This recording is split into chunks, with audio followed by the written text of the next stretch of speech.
The castle holds its breath in the last hours before dawn. Stone walls that have stood for generations sit wrapped in a darkness so complete, so even and unbroken, that the great hall and the high towers and the deep undercroft below seem to belong to the same featureless night, distinguished from one another only by the faint differences in their cold. The darkness here is not the darkness of open fields, where clouds may part and a half-moon spill pale light across the frost. This is the layered dark of thick walls and narrow windows, of passageways that turn and descend, of rooms within rooms, each one holding its shadows close and still. The smell of the castle at this hour is the smell of yesterday's fires, of wood smoke that has settled into the weave of wool hangings and the mortar between stones over the course of many winters, so that it is no longer precisely the smell of burning, but something older and softer than that, a residual warmth remembered by the very fabric of the building. There is the faint undercurrent of tallow, of the candles that were extinguished hours ago and left their waxy animal scent hanging in the air above the tables where the household dined. There is the smell of rushes on the hall floor, a dry and dusty vegetable smell, complicated by the long day of use that has passed, by spilled drink and the passage of many feet and the warmth of many bodies now sleeping. And beneath all of it, always, the cold mineral smell of stone, which never entirely leaves a place like this, no matter how many fires are laid or how many seasons pass. The household is asleep. The great hall, which only hours ago held the noise and movement of the evening meal, is now as quiet as it is possible for any inhabited space to be. Several figures lie along the nearer wall, wrapped in their cloaks and rough blankets, their breathing slow and deep and barely audible beneath the silence. Higher in the castle, behind closed and perhaps latched doors, the lord and his family sleep in chambers furnished with curtained beds, the heavy fabric pulled close to hold what warmth the evening fire has left behind. The steward sleeps, the chamberlain sleeps. The dogs, stretched near the fading hearth, sleep with the uncomplicated ease of creatures that do not know tomorrow is coming. But in the far corner of the great hall, near the passage that leads toward the kitchens, something shifts. A figure beneath a rough woolen blanket moves, slowly at first, the way a sleeper moves who is not yet certain of waking, whose body is only beginning to register the pull of habit and duty above the deep comfort of warmth and rest. The blanket is thick and coarse, woven from undyed wool that scratches against the skin, even as it holds the body's heat. It is the most familiar thing in the day, this blanket, the last softness before the work begins, and there is a long moment in which the figure simply lies still beneath it, eyes perhaps open, and finding nothing in the darkness, listening to the even breathing of the others nearby, and to the almost imperceptible settling of the stone walls around them. There is no bell yet. There is no signal from outside, no crowing of a cock in the courtyard, for the sky is still hours from the first pale suggestion of gray. What pulls this servant from sleep is something internal and practiced, the accumulated habit of many identical mornings, the body's own knowledge of what hour it is and what the hour requires. It is a kind of quiet faithfulness to the day's order, carried not in the mind but in the bones. The figure sits upright, and the cold meets them at once. It is the cold particular to a castle in the deep of night, when the fires have been banked, and the warmth generated by many sleeping bodies in a large room is not quite sufficient to temper the stone's indifference. It settles first against the face and hands, the parts of the body that were not buried beneath the wool, and then seeps in at the collar and the wrists as the blanket falls back. The servant does not recoil from it, not exactly, but pauses a moment in a kind of patient reckoning, shoulders slightly drawn, breath just visible as a faint mist in the dark air. The feet are the next difficulty. They must find the floor, which is flagstone, wide flat slabs of gray stone laid close together, and which holds none of the warmth that even a rough, earthen floor might retain from the day. There are no shoes here, at the sleeping place, only bare feet or perhaps wrapped in strips of linen, for those who have learned the art of keeping a little warmth through the night. The contact with the stone floor is immediate and complete, a flat and even cold that travels up through the soles without hurry, simply present, simply the floor in the night, and the morning that has not yet decided to arrive. The servant stands, In the darkness around them, the other sleepers do not stir. The shapes of them are just barely discernible. The rise and fall of covered forms, a hand visible at the edge of a cloak, the soft sound of breath, and the servant moves among them with the practiced care of someone who has done this countless times, stepping slowly and with attention, knowing the space by memory rather than by sight. The great hall is not entirely without light, not quite. There is the faintest residual glow at the far end, where the main hearth holds a few buried embers beneath a careful layer of ash, banked so that the fire is preserved but not burning, a kind of suspended life waiting to be called back. That orange point of warmth does almost nothing to illuminate the room, but its presence is known, and the servant orients toward it without thinking, as one does toward any source of heat, in a cold and dark space. There are small preparations to be made even here, even before leaving the sleeping place. A rough overgarment to be pulled on, the kind of practical layering that working people of every era understand without being taught. More wool against the cold of the passages ahead. Perhaps a linen coif settled over the head, covering the ears, the ties knotted loosely beneath the chin. These are not the clothes of the day, not yet, but the clothes sufficient to carry the body from here to the kitchen hearth, without suffering unduly. Put on slowly and in the dark, with the ease of long practice. The servant stands a moment longer in the hall, before moving toward the passage. The castle around them is immense in its quiet, and that quiet is not empty but full of the breath of sleeping people, and the faint ticking contraction of old stonework, and the distant barely audible sound of a footstep from somewhere above, perhaps a guard making his slow circuit of the walls in the cold outer air. All of it registers somewhere, noted without alarm, part of the texture of this hour that has been met so many times it has become as familiar as the blanket and the cold floor and the ember waiting in the hearth. Then the servant moves, one step and then another, toward the passage and the kitchens, and the long day gathering itself in the darkness ahead. The passage from the sleeping hall to the kitchen runs along the interior face of the great curtain wall, and in the deepest part of winter, the cold there is of a particular and serious kind, the kind that has settled into the stone over many hours and radiates outward with a steady and impersonal persistence. The servant moves through this passage with a bundle held close against the body, tinder and kindling gathered the evening before and kept in a dry corner near the sleeping place, wrapped in a square of old cloth to protect them from any damp that might creep through the night air. The feet know the path without needing light to find it. A turn here, where the passage narrows and the wall angles slightly inward. A step down there, where a single worn stone sits lower than the rest, and has always done so, season after season. The body carries this knowledge the way it carries the knowledge of breathing, without consultation, without effort. The kitchen hearth is the first destination, and it is the largest of all the fires the servant will tend this morning.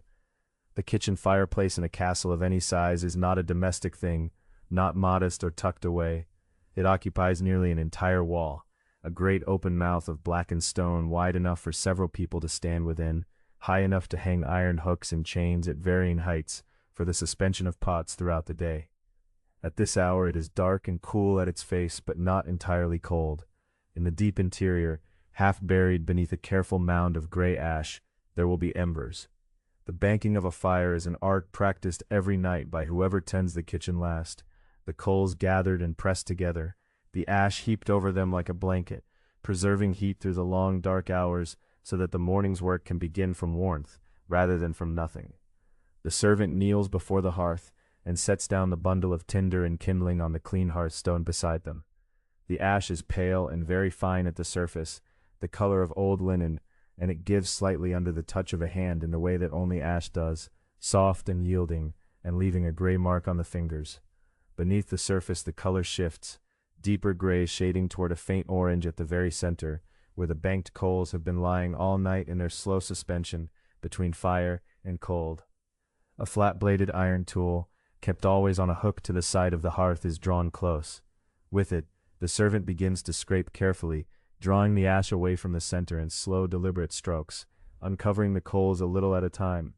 It must be done gently. Too much disturbance too quickly will scatter the heat rather than preserve it, and too sharp a draught can crumble a coal that might otherwise hold a viable ember. What emerges is a small cluster of coals, some of them dark and spent, others still carrying a deep interior glow, a redness visible only when the eyes have fully adjusted to the dark. The servant bends low, face turned sideways and brought close, and blows a breath across the surface, long and slow and measured.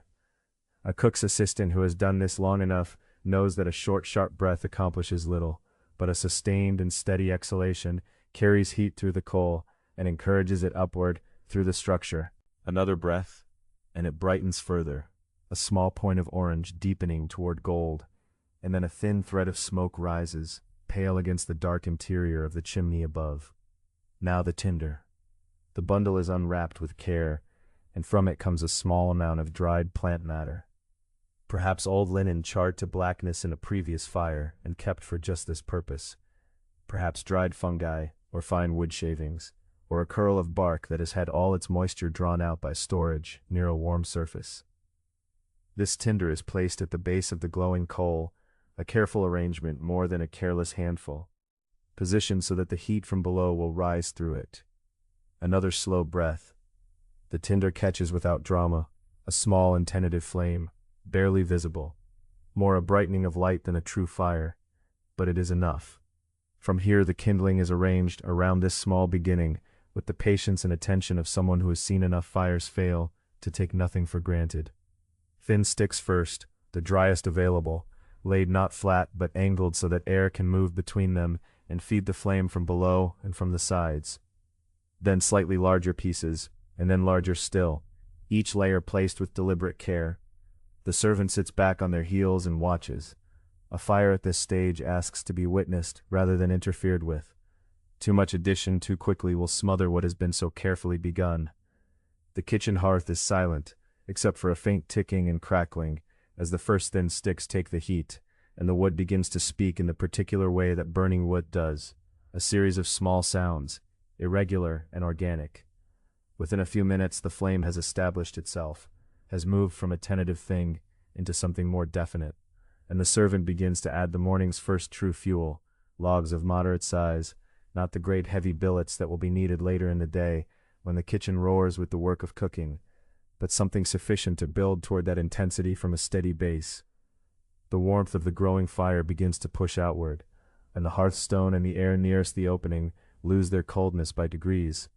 The change is gradual, nearly imperceptible from moment to moment, but it is real and it is welcome. With the kitchen hearth established and left to build, the servant takes a fresh portion of tinder and a smaller bundle of kindling and moves on. The great hall hearth is a different thing from the kitchen fire, different in purpose and in character. It is meant for warmth and for the gathering of people rather than for the sustained heat of cooking, and it sits in the center of the hall's long wall, a broad opening framed in worked stone that in daylight shows the marks of the mason's tools still faintly visible along the arch. This hearth, too, will have been banked the night before, though perhaps not quite as carefully as the kitchen fire, and the coals here are somewhat cooler, the embers smaller. The servant kneels again, scrapes again with the flat iron, bends low, and blows with the same slow patience, and the process begins again, from the beginning.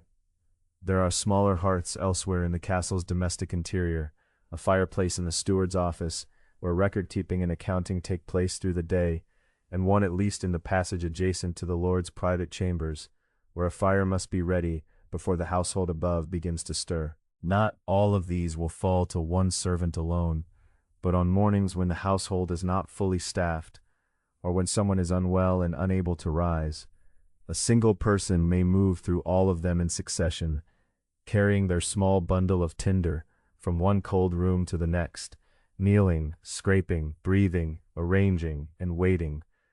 Each hearth has its own temperament, shaped by its size, by the quality of its draught, by the direction from which the morning air enters the room. The hall hearth draws well in cold, still weather, but on windy mornings it can be contrary, sending smoke back into the room in pale, curling billows before settling into its proper upward path. The steward's fireplace is small and slow, requiring patience before it will yield any useful warmth. But all of them, in time, will come alive under the servant's hands. By the time the last hearth has been tended and the tinder bundle is empty and the kindling gone. The kitchen behind them is fully warm, and a faint smell of wood smoke has begun to find its way through the castle's interior corridors, rising and spreading in the quiet air the way that warmth and wood smoke always do, softly and without announcement, filling the spaces between sleeping figures and cold stone with the first honest suggestion that the day has truly begun. The fires are finding their rhythm now, and the kitchen has begun to hold its warmth the way a stone room does, only slowly, releasing the cold it has gathered through the night by small degrees, giving way to the heat of burning wood only gradually and with a kind of resistance. Into this warming space the servant moves again, and then out of it, because the kitchen's warmth, useful as it is, cannot feed anyone, cannot wash anything, cannot be poured from one vessel into another. For all of that, there is water, and water must be carried. The well or cistern of a castle is most often found in the courtyard, sometimes in a sheltered corner where the walls offer some protection from wind, sometimes set into the ground at a central point where the drainage of the yard naturally gathers. In some larger establishments, a cistern is built to collect rainwater from the roofs, fed by channels of lead or stone that run along the inner walls and deliver their load into a cool, dim chamber below. Either way, the distance between the source of water and the kitchen where it is needed is a distance measured not simply in steps, but in effort, because between the two lies the weight of the water itself, the weight of the buckets that hold it, and the slow accumulation of that weight over the course of many trips repeated through the morning. The buckets are made of staved wood, bound at intervals with iron hoops that have been hammered tight against the grain, or sometimes of plain wood alone in households of lesser means. They are not light even when empty. A wooden bucket of any useful size has a solidity to it, a heft of its own before a drop of water has been added, and the handles are worn smooth from the grip of many hands across many years, the wood darkened and slightly shining where fingers have rested most often. Some buckets have a small crack along one stave that weeps a thin thread of water on the walk back from the well, leaving a trail of dark drops across the stone of the yard, a line that will dry and disappear by mid-morning as the weak sun finds it. The rope of the well is a thick, fibrous thing, twisted and retwisted over its years of use, its surface soft in some places and stiff and salt-rough in others. Where it passes over the lip of the well or around the wooden drum of the windlass, it has been worn into a kind of burnished smoothness, the individual fibers pressed together by repeated friction until the rope there feels almost hard to the touch, almost like something carved rather than spun. The servant lowers the bucket hand over hand, listening to it knock softly against the inner wall of the shaft as it descends, and then hearing the change in sound, a brief hollow resonance, when it reaches the water and tips and begins to fill. Drawing it back up requires a particular kind of steady effort, a gathering of the rope with both hands, and a leaning of the body back and slightly away from the well's edge, the arms pulling in rhythm, the weight of the water below making itself felt most at the very beginning of the lifting, when the bucket has just left the surface and the rope is taking the full load for the first time. The water slaps against the inside of the bucket as it comes up, and a little is always lost, falling back into the darkness below, with a sound that echoes faintly up the shaft. What remains is more than enough. The first trip across the yard is the one that announces itself most clearly to the body. The water is cold, and the buckets hang from each hand at the end of straightened arms, pulling at the shoulders, and the muscles along the sides of the neck, in a way that is familiar but never entirely comfortable. The flagstones of the yard are uneven in places, worn into shallow bowls by years of foot traffic and the weight of carts, and the servant steps carefully, shifting balance without spilling, keeping the surface of the water as still as possible within the swinging buckets. Even so, some water moves with each step, sloshing quietly from side to side, and by the time the kitchen threshold is reached, the outside of each bucket is wet, and the servant's hands are cold from the grip. The kitchen receives each load with a kind of quiet efficiency. Water goes into the large iron pot that is already beginning to heat over the fire, or into the stone trough set into one wall of the scullery, where pots and dishes will be washed, or into the wide clay vessels kept near the bread-making area, where water is needed for mixing. Each destination requires a separate journey, or at least a separate pouring, and the morning's work of carrying is not finished in a single round. It is finished in many rounds, 6 or 8 or more depending on the size of the household and the tasks that the day requires, each one identical in its physical demands, each one wearing a small groove of familiarity into the morning. Somewhere in the middle of these journeys the castle begins to wake. It does not happen all at once, and it does not happen loudly. It happens in the way that a large stone building always yields to the morning, reluctantly and in pieces. A door opens somewhere above, and the sound of it, the creak of iron hinges and the solid knock of wood against a stone frame, carries down through the stairwell and into the yard with a clarity that the busy hours of the day would swallow entirely. Footsteps cross a floor somewhere overhead, slow and deliberate, the footsteps of someone newly risen who has not yet found the full rhythm of their waking self. From somewhere beyond the outer walls of the yard, or perhaps from the stable range that runs along one side of the castle's inner court, there comes the sound of animals. A horse shifts its weight and stamps once against the straw of its stall.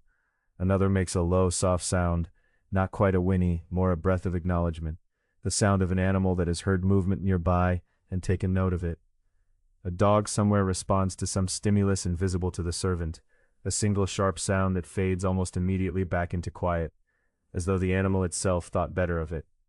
Voices reach the yard from inside the castle, still too muffled and indistinct to be understood as words. The low murmur of people speaking to one another in the registers of early morning, unhurried and quiet, full of the particular cadence that conversation takes on when the day has barely begun, and no urgency has yet attached itself to anything. A cook's instruction perhaps, or the exchange between two servants about some small matter of the morning's arrangements. The words are not available, but the tone is, and the tone is calm. The servant sets the buckets down near the well for another filling, and straightens for a moment, arms falling to the sides, feeling the brief relief of weight removed from the hands. The sky above the courtyard has shifted since the first trips began. What was pure darkness is now a deep and graduated gray, the kind of gray that contains the faintest memory of color somewhere far above it, as though the first light of the coming day is still too distant to be named, but has at least announced its eventual intention. The cold of the yard is still thorough and present, settling into the shoulders and the exposed skin of the wrists and neck, but it has some quality now that the darkness before dawn did not share, a kind of openness, as though the air itself knows that the sun is somewhere below the horizon and moving upward. The rope goes back over the edge of the well, and the bucket descends again, and the work continues in its patient and necessary way. Each load of water carried into the warmth of the kitchen is another small assurance that the morning is proceeding as it should, that the household will find what it needs when it gathers, that the labor done before the household wakes is the quiet foundation on which everything else of the day will rest. The servant does not think of it in those terms, most likely. The servant thinks of the next trip, and the fullness of the buckets, and the cold of the rope in both hands, and the slow spreading warmth that awaits at the kitchen door. By the time the last of the morning's water has been carried in and the buckets set down beside the great stone basin near the kitchen wall, the room itself has undergone a quiet transformation. What was an hour before a cold and dim space holding only the smell of old grease and ash has become something warmer and fuller, charged with the first signs of purposeful activity. The fire in the main kitchen hearth has taken hold properly now, and its light reaches into corners that the tallow dip carried by the earliest riser could not fully illuminate. The stone floor, which held the cold of the night in its depth, is beginning to lose the worst of its chill near the hearth. Though further from the fire, it remains firm and cool underfoot. The smell has changed entirely. Where there was only cold air and wood smoke before, there is now the first hint of something richer, the faint, earthy warmth of water beginning to heat in the great iron pot suspended above the flames, and beneath it the subtler smell of the fire itself, of oak and ash burning steadily, filling the upper reaches of the wide chimney with their clean heat. Other figures have arrived in the kitchen in ones and twos, each taking up their customary position without much in the way of conversation. The cook, whose authority in this space is absolute and understood by all who enter it, has been present since shortly after the fires were first attended, moving through the kitchen with a kind of deliberate economy, touching a pot here, inspecting the contents of a crock there, giving directions in a low and even voice that carries nonetheless. The scullions, younger and lower in the household's domestic ordering, have gathered near the washing area, where the first of the morning's dirty vessels from the previous evening wait to be cleaned before the day's new work can begin in earnest. There are perhaps 3 or 4 of them, some quite young, their movements not yet fully certain, their eyes alert for instruction. A kitchen boy crouches near the fire, tending the coals and adding wood as needed, watching the flames with the full attention that the cook's expectations have taught him. The servant who has carried the water moves now within this space as a part of its quiet machinery. The tasks that fall to those at the lower end of the kitchen's ordering are numerous and various, and follow one another without pause. A wooden tray is handed over with a gesture toward the dry goods shelf, and the servant understands that flour is needed, or oats, or dried peas from the sacks kept in the cool alcove off the main kitchen. The weight of a full sack taken down from a shelf and set beside the long central table is familiar and particular, a solid heaviness that settles into the arms and lower back in a way that has become known through repeated practice. The servant tips the required amount into a wide shallow bowl, and the pale dust of the flour rises briefly in the warm air, before settling. The grinding of grain into finer meal, where it is required for baking or for thickening, is among the steadiest of the servant's morning tasks, and among the most unrelenting. The hand quern, a pair of round stones fitted one atop the other, stands on a low bench near the far end of the kitchen table. To use it is to press down and turn, again and again, the upper stone riding over the lower in a slow circular motion that fills the air with the dry whisper of grain being worked. The motion requires the whole upper body after a time, shoulders and arms finding the rhythm and settling into it. The flour or meal falls from the gap between the stones in a slow, fine stream, gathering in the wooden tray set beneath. It is not a task that hurries. It proceeds at the pace the stones will allow, and there is a kind of patience that the work itself seems to require, and then, in the requiring, to provide. Around the grinding servant the kitchen grows steadily more active, and its sounds build one upon another in a way that is vigorous but not chaotic. The thud of a heavy chopping blade meeting the board carries above all the other sounds for a moment, and then is absorbed into the general noise again. Someone is chopping rooks, the pale lengths of parsnip, or perhaps the firmer bodies of dried-edged onions brought up from the stores, and the rhythm of the chopping is brisk and confident, the work of a hand long practiced in that particular motion. A pot lid is lifted and replaced with a clatter that rings briefly off the stone walls. From somewhere near the fire comes the sharp sound and smell of fat falling from a hanging piece of meat onto the hot surface below, a quick hiss and spit that sends a thread of savory smoke curling upward before it is drawn away into the chimney. The pottage that will form the foundation of the morning's first food for the lower members of the household has been underway since the water first came to temperature. It is a simple preparation and an ancient one, but no less important for its simplicity. Oats or barley, perhaps dried peas from the stores, and whatever herbs or small vegetables the kitchen has on hand, go into the pot in a careful succession that the cook orders and oversees. The smell that rises from the pot as the contents soften and begin to absorb the water is warm and thick, a smell that belongs entirely to the interior of a working kitchen in the cold months, wholesome and deeply familiar to everyone in the room. One of the scullions is given a long wooden paddle and set to stirring, the motion slow and continuous, tracing long circles through the thickening liquid to keep it from catching at the bottom of the pot. It is not difficult work, but it requires sustained attention, and the scullion bends to it with a seriousness that the cook's presence always seems to inspire. The hierarchy of the kitchen operates quietly and without the need for frequent explanation, because it has been established long enough to have become simply the natural arrangement of things. The cook speaks, and things happen. The undercook, if there is one in this household, manages particular preparations and oversees the work of those below. The scullions and kitchen boys and general servants occupy themselves with the tasks assigned to them, because the kitchen does not easily accommodate idleness. A servant who pauses without purpose will find that a purpose is found for them.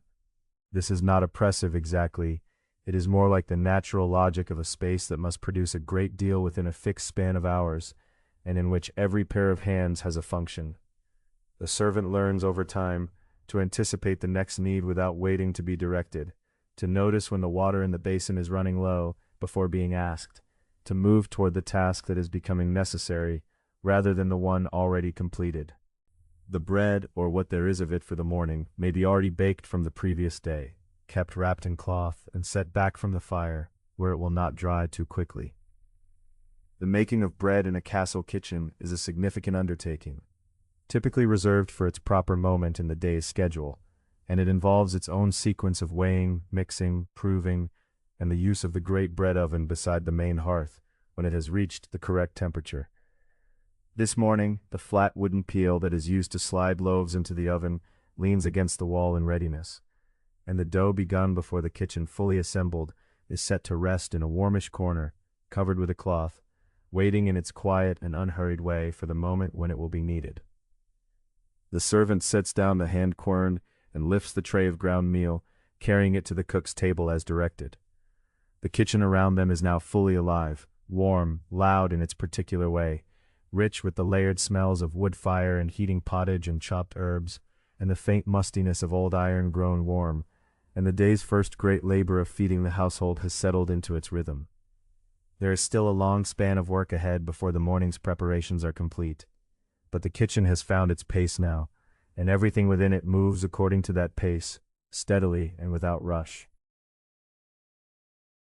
The servant is released from the kitchen for a time, stepping away from its noise and heat, and into the quieter passage that connects the domestic regions of the castle to the great hall. The shift is immediate and noticeable. The warmth of the kitchen falls away behind, and the air of the corridor is cool and still, carrying only a faint trace of wood smoke from somewhere above, and the particular stillness of stone that has not yet been touched by the morning's activity.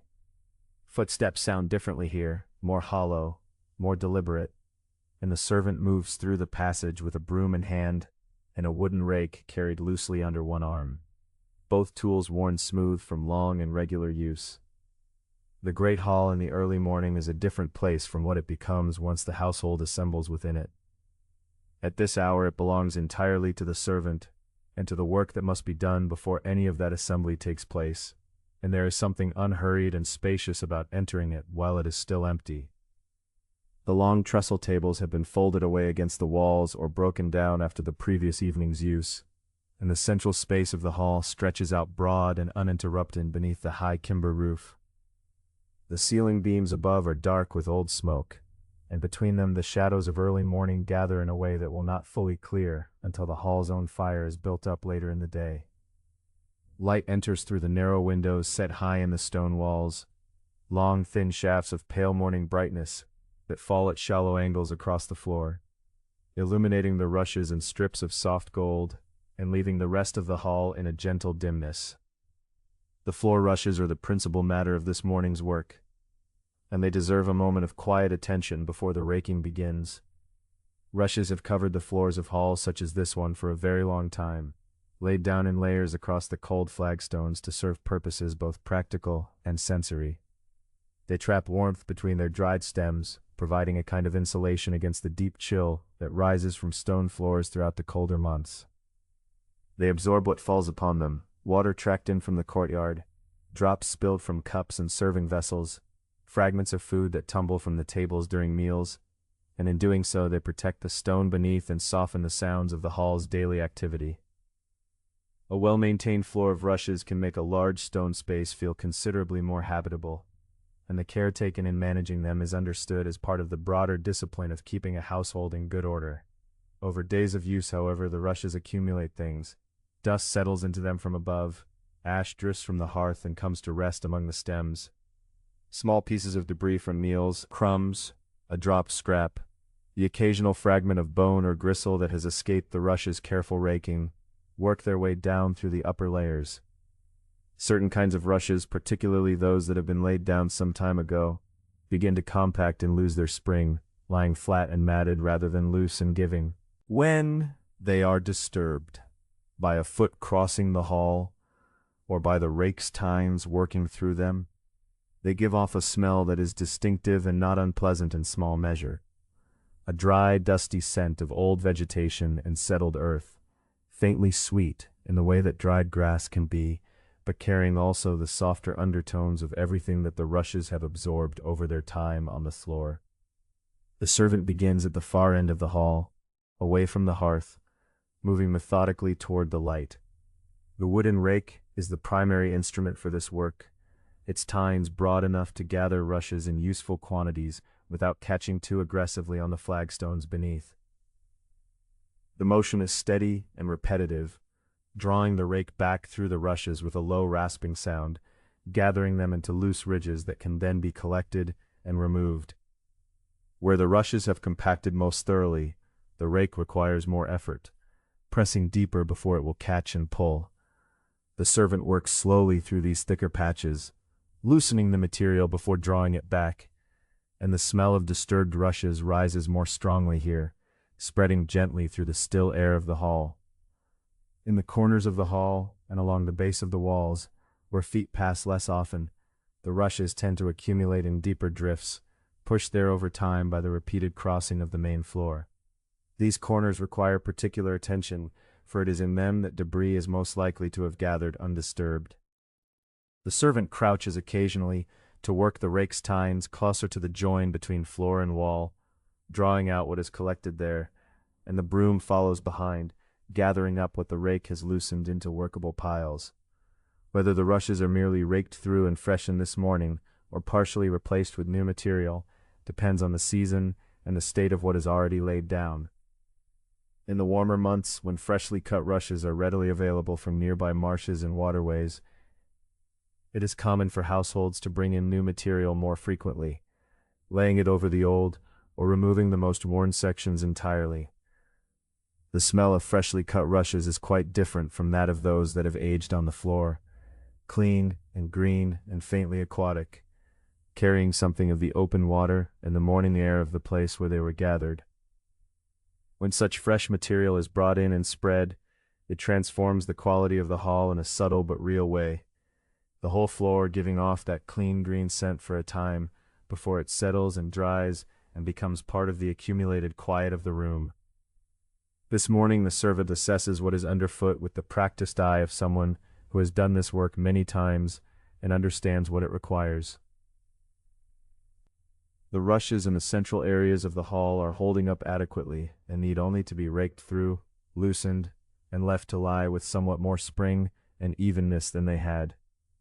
Along the sections closest to the hearth, where ash has drifted most heavily, the material is grayer and heavier and will benefit from being turned and redistributed. The servant works through these passages with the broom and rake in alternation, covering the full length and breadth of the floor in a slow, careful circuit. The shafts of morning light move imperceptibly as the work continues, shifting their angle by the smallest degree as the sun rises behind the clouds outside, and the particles disturbed by the raking drift upward through those long, pale beams in slow, unhurried spirals before settling again. The hall holds this quiet very well. From somewhere distant, through walls of considerable thickness and across the interior spaces of the castle, there comes the muffled sound of the kitchen at its work, a low and indistinct murmur, entirely unintrusive. Closer to hand, there is only the steady scraping of the rake across the rushes, the soft knock of the broom handle against a bench left leaning against the wall, and the sound of the servant's own footsteps moving with unhurried patience from one end of the hall to the other.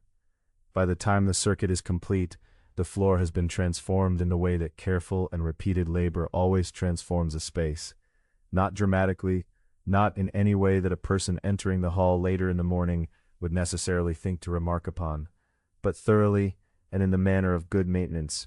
The rushes lie more evenly now, with more air among their stems and less of the heaviness that comes from compaction. The corners have been cleared of their accumulated debris, the hearth side has been swept and raked free of the worst of the settled ash. The hall is ready to receive the household, and the servant straightens, resting one hand on the rake for a moment, and looks once down the length of the long, quiet room before turning to carry the gathered debris away. The broom and the rake are set aside, and in their place the servant takes up a simpler set of tools, a smaller broom of bound twigs, worn to a gentle softness at its tip from long use, and a cloth folded into quarters slightly damp, wrung out earlier from one of the water buckets that had been carried up from the well. With these two things in hand, and perhaps a small covered pail set down nearby for the collection of whatever needs removing, the servant turns away from the great hall and moves toward the upper passages of the castle. The staircase that leads from the hall level up into the private quarters of the household is narrow and winds in a tight spiral of stone steps, each one worn at its center into a shallow depression by the passage of many feet across many years. The wall beside the stairs is cold and damp to the touch, even in summer, and in the early morning hours of a cool day it is colder still, the kind of cold that belongs entirely to deep masonry, impervious to the warmth of fires below, indifferent to the season. The servant moves up these steps with the careful sideways tilt that narrow spiral stairs require, keeping the small broom from catching against the curved inner wall, and emerging at the top into a passage that runs along the upper floor of the castle's residential range. This passage is dim. Whatever light reaches it comes from the narrow slit openings set at intervals in the outer wall, openings barely wider than a hand's spread, designed more for defense and ventilation than for the admission of any useful light, and at this hour they admit only a thin gray morning illumination that falls in pale lines across the stone floor and does very little to brighten the corridor itself. The servant's eyes adjust. There is just enough light to work by, and no more than that. The corridor smells of stone and of the particular closeness that comes from rooms where people have slept through a long night, a warm, still, human smell, not unpleasant, simply present, clinging to the air near each of the heavy wooden doors set at intervals along the passage. Behind some of these doors there is still silence, which means the occupants are asleep or resting. Behind others, the servant may hear the faint sounds of movement, the soft tread of feet on a wooden floor, the clink of a basin, a low murmur of voice, which means that the occupant is dressing or already awake and attended to by their own body servant. The work of cleaning these upper spaces is governed above all by quietness. The small broom is used with a light hand, the stroke of it across stone kept shallow and deliberate, producing only the softest of sounds. The cloth is wrung to near dryness before it is applied to any surface, so that there is no dripping, no splashing, no sound that would disturb. A good servant in these upper passages becomes, in a sense, a thing that moves without drawing attention, present in the way that the air is present, necessary and unnoticed. The corridor itself is swept first, working from the far end back toward the stairs, drawing the small broom along the base of the walls, where dust and grit accumulate in a fine line. The stone flags of the floor are cold underfoot, and the dust on them is gray and fine, made up of everything that the inhabitants of the castle carry up from below, ash and crumb and soil from the courtyard, and fragments of dried herb that fell from a bunch hung somewhere and were walked this way on a shoe. The broom gathers all of it slowly and patiently, nudging it toward a corner from which it can be collected. Then the chambers themselves, one by one, in the order the servant knows from practice and instruction, likely beginning with those rooms least likely to be occupied at this hour, the smaller offices and retiring spaces used by household officers during the day, but empty now in the early morning. These rooms are simple in their furnishing, a chest or two, perhaps a small table, a stool, a single narrow bed with a straw mattress covered in linen that is slightly gray from long use. The servant sweeps around the furniture, tilting the broom low to draw out what is collected beneath the bed, more dust, a scattering of dried mud from a boot heel, occasionally a fragment of something that cannot easily be identified. The cloth follows the broom, wiped along the surface of the chest, along the windowsill where fine grit always gathers beneath the slit opening in the wall. Chamber pots are attended to with matter-of-fact efficiency. This is an ordinary part of the work, requiring no particular delicacy of feeling, only care not to spill, and a knowledge of where the contents are to be taken, down to the midden or the garderobes, by whatever route the castle's arrangement makes most practical. The pot is carried covered, or held steady, and the servant moves through this task without haste or aversion, because haste or aversion would slow the work or cause accidents, and neither serves the household. Where beds have been slept in, and left unmade, the servant will straighten the linens, drawing the sheets up, smoothing them flat with the palm of the hand, folding the heavier woolen coverlet back into some semblance of order.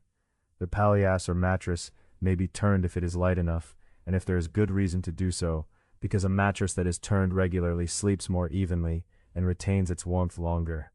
The bolsters plumped and repositioned. These are small acts, and they take little time each, but performed in every chamber, they accumulate into a not inconsiderable part of the morning's labor.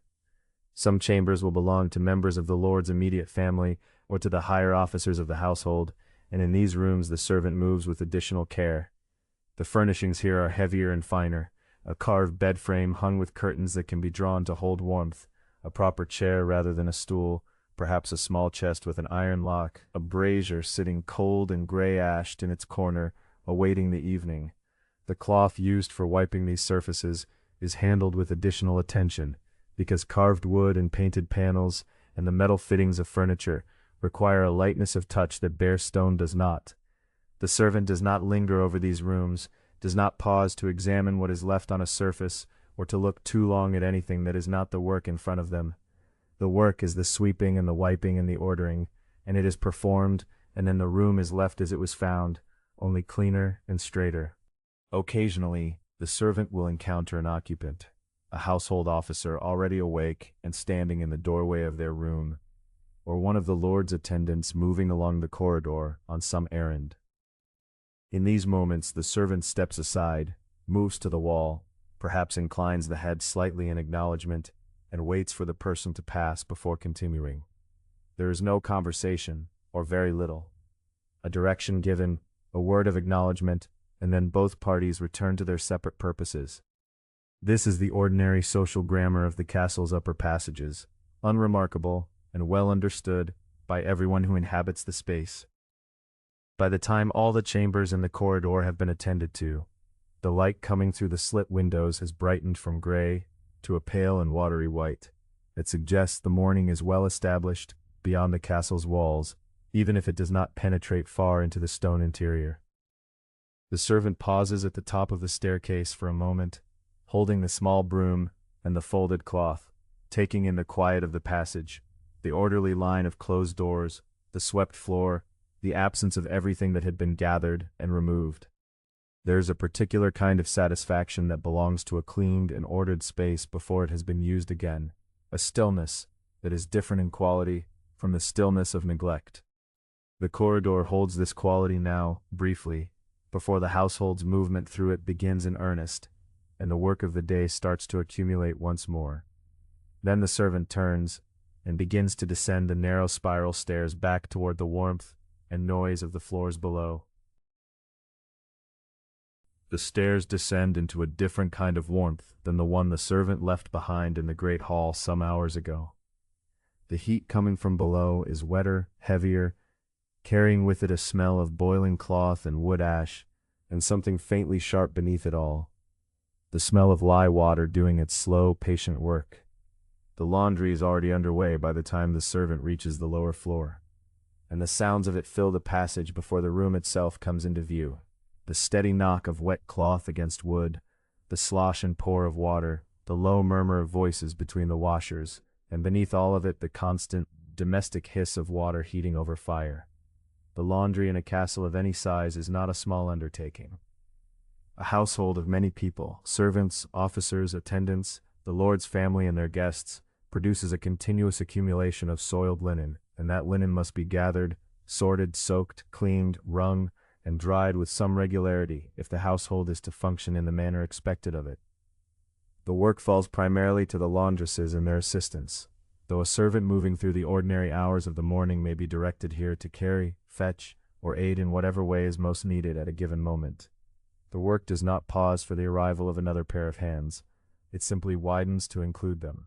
The preparation of lye has likely begun the night before, or in the very first hours of morning. Wood ash, the same ash that has been raked from the great hearths into wooden buckets across the earlier chapters of the day, is gathered and placed into a shallow vessel or a barrel fitted with a hole near its base. Water, sometimes warm and sometimes cold depending on what is available, is poured slowly over the ash and allowed to filter down through it, drawing from the ash its alkaline properties, collecting in a container beneath as a pale, cloudy liquid with a soft, faintly mineral smell. This is lye water in its simplest form, made from what the castle produces in abundance and at no particular cost beyond the effort of making it. The strength of the solution varies depending on the quality of the ash and the care taken in its preparation, and the washers who have worked with it many times develop an instinct for its readiness, a feeling for what the liquid will do to cloth, how long a piece may safely soak before the fibers begin to weaken, how much dilution the finer linens require before they will tolerate its touch. For the coarser fabrics, the heavy linen of working servants' garments, the wool of everyday cloaks and blankets, the sturdy cloth of kitchen rags and floor coverings, the lye solution may be applied more generously, the soaking time extended, the scrubbing done with greater force. These are not delicate things, and the washing of them reflects that understanding. A washer takes a length of servant's linen and plunges it into the tub with both hands, pressing it beneath the surface of the hot water, working it through the solution with a broad, circular motion that sends small waves lapping against the wooden sides of the tub. The cloth releases its grime into the water slowly, a gray-brown shadow spreading through the lye solution, and the washer works until the fabric has given up as much of it as the first soaking will yield. Then comes the beating. Lifted from the tub, the sodden cloth is heavier than it appears, weighted with the water it has absorbed, dripping in steady falls back into the tub as it is carried to the beating stone or the wooden board set beside it. The cloth is laid across the surface and beaten with a wooden paddle, a flat, broad instrument worn smooth by many years of this same work, in a rhythm that is slow and regular and almost meditative in its constancy. Each blow drives water and loosened dirt from the weave of the fabric, and the sound of it is both satisfying and relentless, a steady percussion that underlies everything else in the room. The washer's shoulders feel this work before long. The paddle is not heavy, but the repetition is, and by the time a single piece has been properly beaten, there is already another waiting, and then another beyond that, and the pile of cloth sorted at the start of the morning has a way of seeming no smaller as the hours pass. The water in the tubs must be kept hot, and tending to this is its own continuous task. A servant lifts iron pots of water from the fire, using thick folded cloth to protect the hands from the handle's heat, carrying them carefully to the tubs and pouring them in, watching the steam rise in soft billows as the hotter water meets the cooler surface. The fire must not be allowed to fall too low, and the pots must be refilled from the water supply and returned to the heat before the next pour is needed. There is a logic to this circulation that the experienced laundress manages almost without thought, a rotation of pots and water and heat that maintains the temperature of the working tubs throughout the long morning hours. The finer linens require a different quality of attention altogether. The shirts and shifts belonging to the household's senior members, the linen coils and neckcloths of the ladies' attendants, the better tablecloths laid for the high table on formal days. These pieces are handled with considerably more care.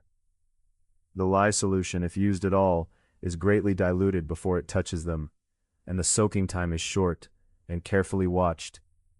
A washer with experience in fine linen does not beat these pieces on a board, but presses and kneads them in the water with the palms of the hands, using the weight and warmth of the water itself to loosen what needs loosening. The wringing is done by twisting gently, rather than with the full force used on coarser cloth, because linen fibers under too much strain can develop small tears that widen with subsequent washing until the piece is ruined, and ruined fine linen is a loss that would be noted and remarked upon by whoever is responsible for overseeing the castle's stores. Wool presents a different challenge still. Wool must be handled with particular care around heat, because too hot a water or too vigorous a working of the cloth will cause the fibers to mat together and shrink, and a wool garment that has felted in the wash is no longer the shape or size it was, and cannot be made so again. The washers know this, and when wool comes into the tub, the temperature of the water is tested with an elbow or the back of a hand and found to be warm rather than hot, and the cloth is worked through it with slow, careful movements, never rubbed against itself harshly, never wrung with force.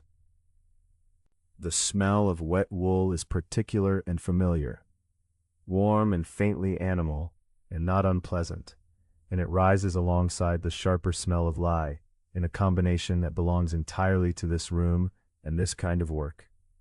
By the time the mid-morning has settled fully into its hours, the laundry room is full of steam that drifts across the ceiling and beads on the cold stone walls in small drops that run slowly downward into the mortar. The windows, if there are any, have misted over.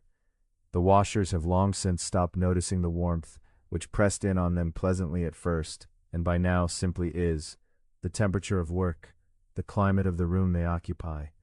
Their arms are reddened to the elbow from the water and the reaching and the wringing. Their feet, standing on the damp stone floor, have grown accustomed to its chill, even as the air above remains warm.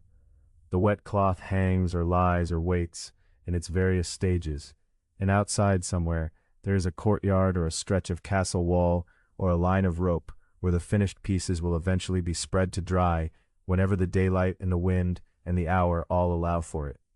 The rhythm of the work continues, cloth into the water, cloth onto the board, cloth wrung and smoothed and set aside, water carried, fire tended, steam rising.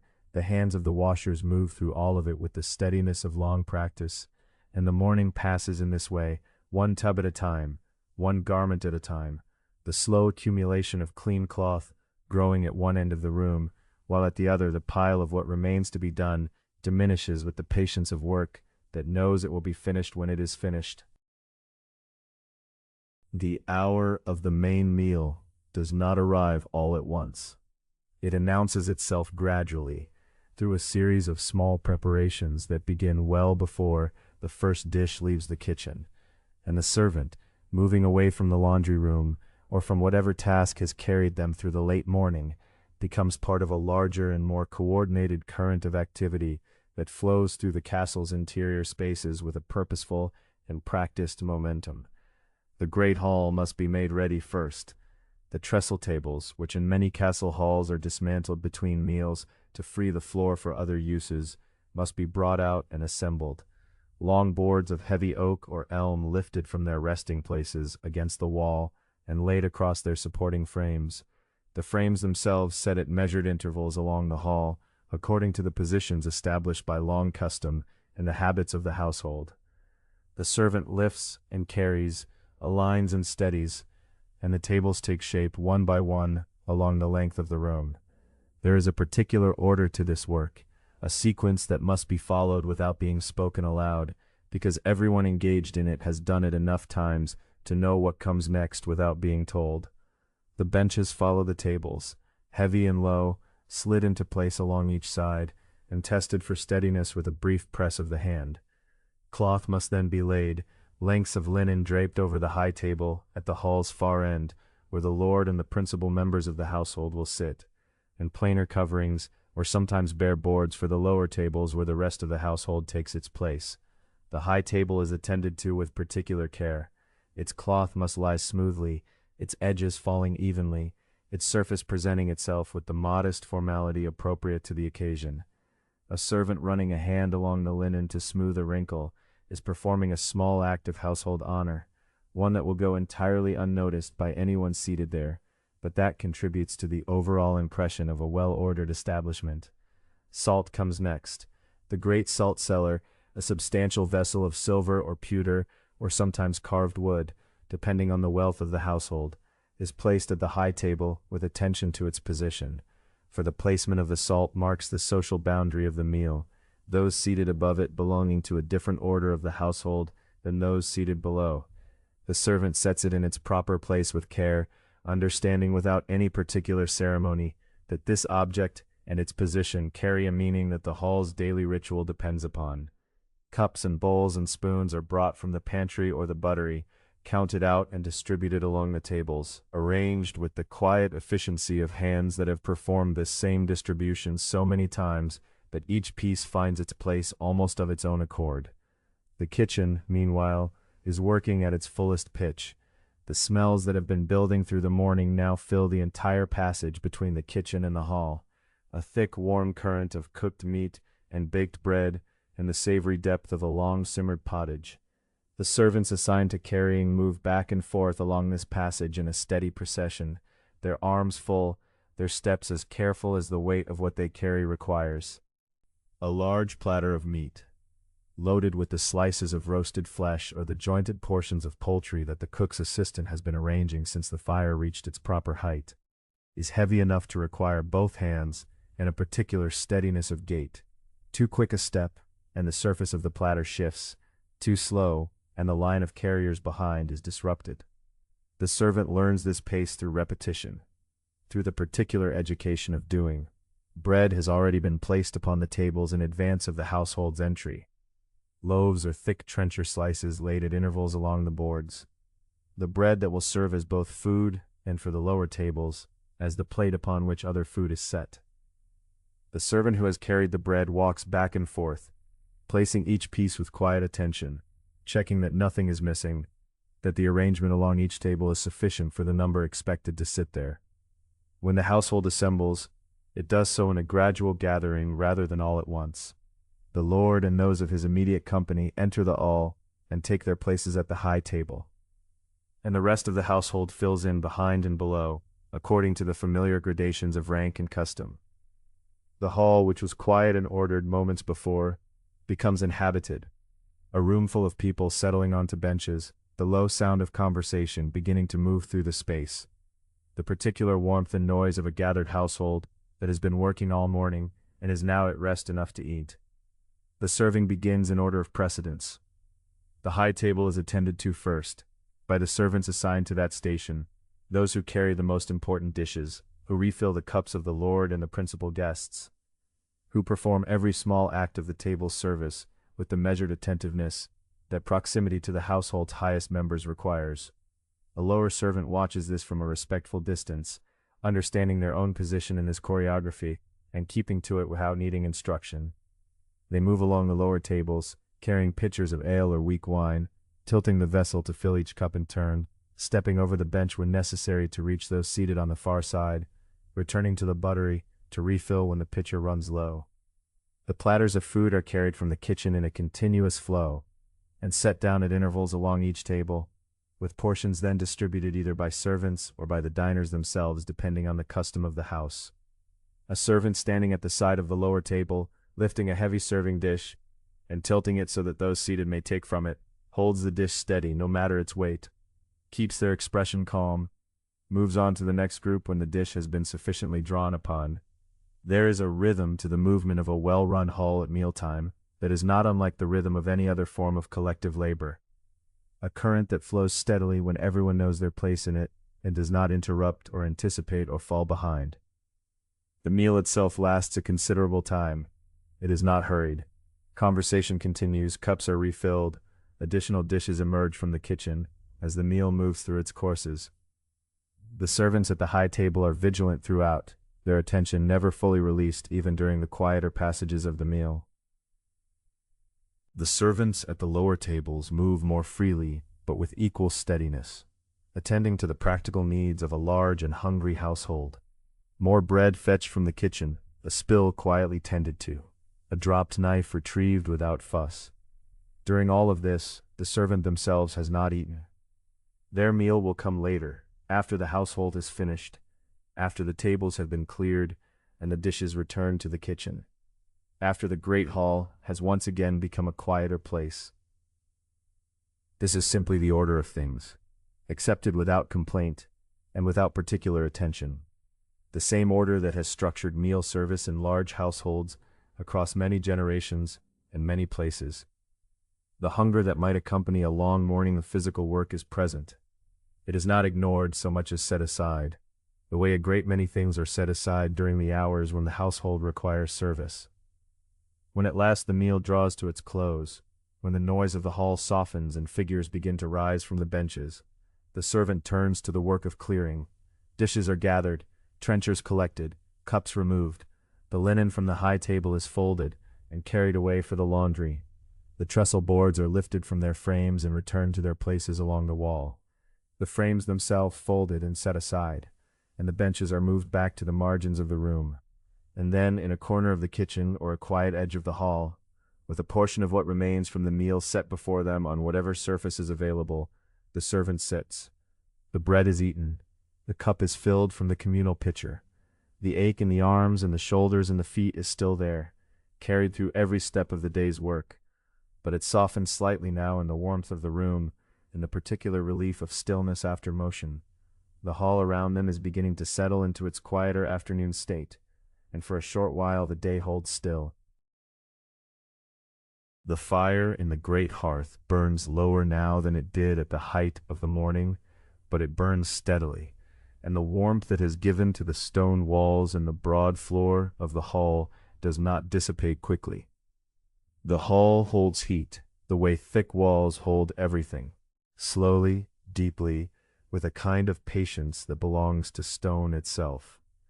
The light through the narrow windows has shifted from the pale slant of morning to something fuller and more golden, lying in quiet bands across the swept floor and the long tables now bare of their coverings, and the hall in this hour has a stillness to it that feels almost deliberate, as though the room itself has exhaled.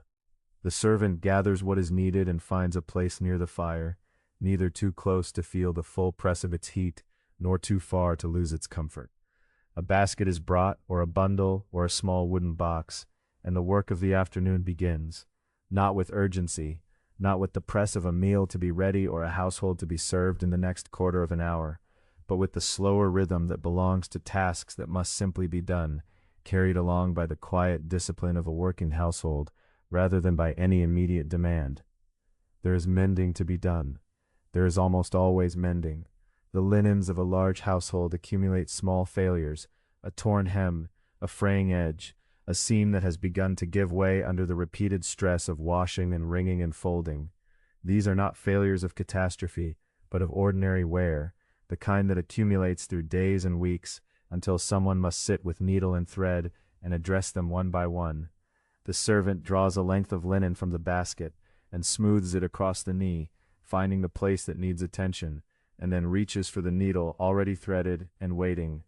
The work of a careful mending stitch is slow and small. The needle passes through the fabric and is drawn back, passes through again, and the thread follows in a fine line that closes the gap with a patience that cannot be hurried, without producing a poor result.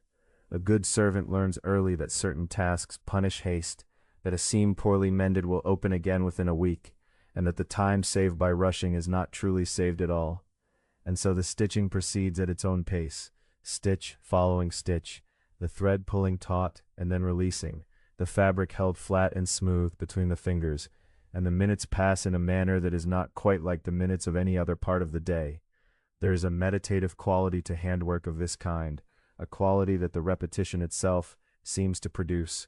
The hands know what they are doing, and the attention required is real, but not consuming, and so the mind rests in some middle place, not idle, not straining, but simply present in the warmth of the hall, aware of the soft crackle of the fire, and the distant muffled sounds drifting in from the castle yard below the windows, the sound of a horse moving across cobblestones, the low exchange of voices somewhere in the outer passage, the occasional knock of wood against wood from some task being carried out in the yard. All of it reaches the hall softened, as though the stone walls have gentled it before allowing it inside. When the mending is set aside, or when the particular piece has been addressed as well as can be done, there may be rope to attend to. The castle household uses rope in many places and for many purposes, and rope too is subject to the slow degradation of use, a frayed end that will worsen if not bound, a weak section that ought to be reinforced before it gives way entirely. The work of whipping an end of rope, winding a thread tightly around the loosening fibers to hold them together, is another small repetitive task, requiring attention of the hands, but not demanding beyond that, and it settles into the afternoon in much the same way as the needlework, quietly, without drama. And then there is the polishing. Among the afternoon's slow tasks, polishing is perhaps the one most suited to the particular quality of this hour. Iron vessels and pewter cups, and the iron fittings of furniture and door, all of these require regular attention if they are to remain free of the dullness and rust that damp stone walls and daily use encourage. The servant takes a worn cloth and a small quantity of whatever cleaning agent is to hand, perhaps a fine ash from the hearth, worked into the surface with a circular motion, and begins the careful work of bringing the metal back to its proper appearance. The motion of polishing is circular and slow, and it requires a certain pressure sustained over time rather than a sudden effort. The cloth moves against the surface of a pewter dish or an iron pot, and gradually, as the minutes pass, the dull surface begins to take on a different quality, a soft sheen that catches the firelight differently than the unpolished metal did. This is work that shows its results slowly, and there is something satisfying in that, in the way the effort accumulates into a visible change that rewards patience more than speed. The fire settles and shifts, sending a small cascade of sparks upward into the chimney, and then resumes its steady burning. A log shifts, and the flames rise briefly, warming the side of the servant's face with a sudden soft pressure of heat, and then subside again. The hall is very quiet. Somewhere above, footsteps move slowly along a passage, a household member retiring for an afternoon rest perhaps, or a steward moving through the upper rooms on some business of the house. The footsteps fade. The quiet returns. The afternoon light continues its slow movement across the floor, the bright band from the window traveling by almost imperceptible degrees toward the far wall, marking the passage of time in the way that light has always marked it, in rooms without clocks, with a gentleness that asks nothing and announces nothing, simply moving as the sun moves, steady and unhurried above the castle and the world it stands in. The servant works on, the needle or the cloth or the length of rope in the hands, the fire at the side, the warmth of the afternoon settling deep into tired shoulders and tired hands. And the work continues in its slow and patient way, as all the day's work has continued, one task following another, in the long, quiet chain of labor that holds a household together. The servant sets aside the mending or the polishing cloth when the steward's word comes, passing through the hall in the unhurried way of someone who carries authority, not in haste, but in steadiness. And the direction is simple enough. The stores are to be checked, goods counted and noted, certain things moved and certain things measured, and the servant is needed for the carrying. It is the kind of task that does not announce itself with any great weight of importance, and yet it is perhaps among the most consequential of the day's many duties, for the stores are the foundation beneath everything else. The bread, the pottage, the candles, the salt, the grain, and without the careful watching of what remains and what has been used, a large household can find itself wanting before winter has finished its long, slow work upon the land. The way down to the undercroft or the pantry passage passes through a door set low in the kitchen's far wall, or sometimes through a separate stair cut into the thickness of the castle's inner wall, stone steps worn at their centers by the passage of many feet over many years.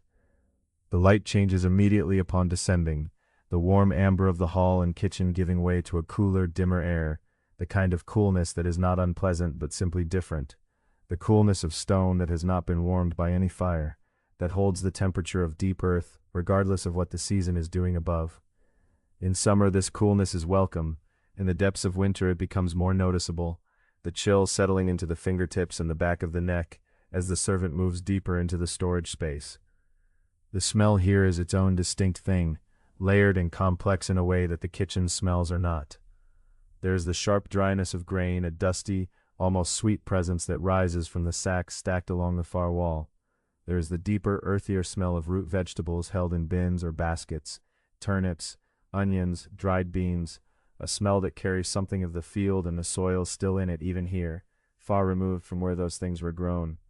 Salted meat or fish contributes its own particular sharpness, a salt and brine presence that catches at the back of the throat faintly, not unpleasant, simply strong.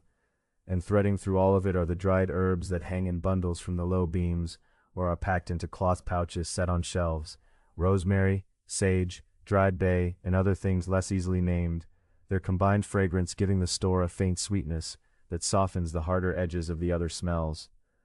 The pantler, who keeps the bread and dry stores, or the steward himself, or perhaps a senior servant who has been given charge of the accounting, will already be present when the servant arrives, holding a tally stick or perhaps a wax tablet, moving slowly along the shelves and noting what is there.